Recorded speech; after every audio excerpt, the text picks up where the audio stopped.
You know the story of Persephone, right? Innocent girl, dragged into the underworld against her will, forced to stay because she ate 6 pomegranate seeds. That's what they tell us. But what if she wasn't taken? What if she chose to go? And what if the pomegranate wasn't a trap? What if it was her way of making sure she could always come back? So let's start with the version everyone knows. Persephone is the daughter of Demeter, goddess of the harvest. She's young, she's beautiful. She's gathering flowers in a meadow. And suddenly the ground opens up, and Hades, god of the underworld, drags her down into the earth. She screams. No one comes. Demeter searches for her for days, weeks, and months. She's so grief-stricken that she stops letting anything grow. Winter comes. The world nearly starves. And eventually, Zeus has to intervene, and deal is struck. Persephone can come back, but only for part of the year, because she ate a pomegranate seed in the underworld. And the rule is, if you eat the food of the dead, you belong to the dead. So that's the story. Innocent victim, stolen girl, mother's grief, man's power. Sound familiar? Because it should. It's the story women have been handed for centuries. You were taken, you had no choice.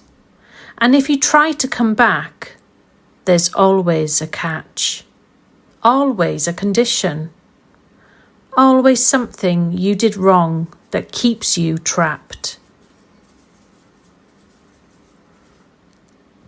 Now, this is where it shifts, because this is what Gods Rewritten is about.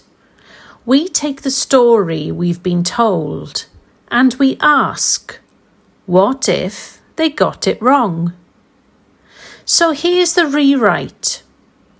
Persephone wasn't gathering flowers that day. She was already restless. She'd spent her entire existence in her mother's world, the world of light and growth and endless giving, Demeter's world. And if I'm honest, there's something suffocating about a world that only knows how to give, where your only role is to bloom, where you're never allowed to rest because someone always needs feeding. So what if Persephone didn't just fall into a hole? What if she heard something calling from below? Not Hades, not a man, but something older, something her mother's light couldn't reach, her own darkness. And the confusing part is this. In the older versions of the myth, and these are the ones they don't teach you, Persephone wasn't called Persephone. She was called Cora. It means the maiden. It's not even a name, it's a label. It's what they called her before she became who she really was. And the moment she descends into the world, she stops being Cora. She becomes Persephone, the queen, the one who rules the dark, the one who chose. Because here's what they don't tell you. Persephone doesn't just arrive or even survive the underworld. She thrives there. She becomes its queen. Not by Hades' permission. She takes the throne beside him. She becomes the only deity in Greek mythology who rules the land of the dead. And when she returns to the surface every spring, she doesn't come back broken. She comes back as someone who knows both worlds. And what I want you to understand is this. That pomegranate, it wasn't a mistake. It wasn't Hades tricking her. It was Persephone making sure she could always go back. She ate those seeds on purpose because once you taste the dark, you can't pretend it doesn't exist. And she didn't want to. Now, I want to talk to you directly for a moment, because I think a lot of women watching this know exactly what I'm talking about. Not the underworld, literally, but that moment when your old life doesn't fit anymore. When the version of you who just kept giving and kept blooming and kept showing up for everyone else, she can't do it anymore. And people look at you like you've changed, like something's wrong with you, like you've gone dark. And maybe you have. And maybe that's not a bad thing. Because midlife, and I mean perimenopause, menopause, that whole chapter, it is a descent. Your hormones are all over the shop. Your energy is not what it was. Your sleep is a joke. And everybody wants the old you back. Your family, your boss, your friends. They want the woman who never said no, who never stopped, who never went dark. But what if that descent isn't a breakdown? What if it's Persephone's journey? What if you're not being taken? What if you're being called?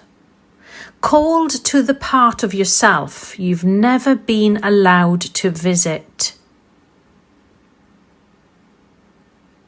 I really want you to hear this, okay? Because this is where it matters. Persephone doesn't stay in the underworld forever.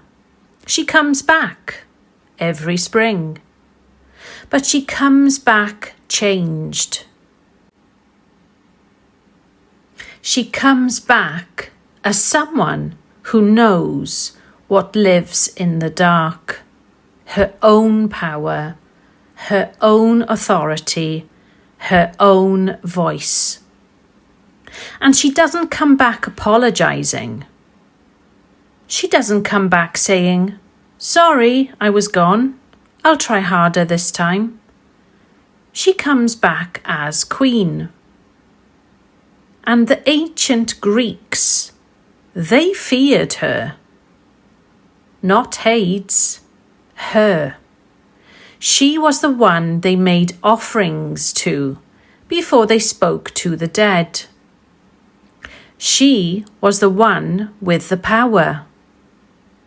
Not because someone gave it to her, because she went into the dark and earned it herself. So 3 things Persephone gives you if you let her. First, your descent is not your destruction. You are not falling apart. You are going deeper. And there is gold in the dark. You just haven't found it yet. Second, you are allowed to choose the dark sometimes. You don't have to be the woman who always is in the light. You don't have to be available to everyone all the time. Persephone ate the pomegranate because she needed a way back to the part of herself that the surface world couldn't hold. And that's not weakness, that's wisdom. And thirdly, you will come back, but you will come back changed. And that's not something to grieve, that's something to claim. Because the woman who comes back from the underworld is not the same woman who went down. She's stronger, she's clearer, she's queen of both worlds. So here's the thing about Demeter and Persephone. We did Demeter last time, and if you haven't seen that episode, go watch it after this, because the 2 stories are really one story. A mother who set a boundary so big it freezes the world, and a daughter who walks into the dark because someone her mother never expected. They're not opposites. They're the same woman at different moments. Demeter is what happens when you stop. Persephone is what happens when you go. And if you're standing at the crossroads right now, wondering whether to keep going the way you've always gone or to descend into something you can't name, I want you to know this. You're not broken. You're not behind. And you're certainly not lost. You must just be Persephone on your way down and on your way to becoming queen. If this landed for you, leave a comment. I read every single one.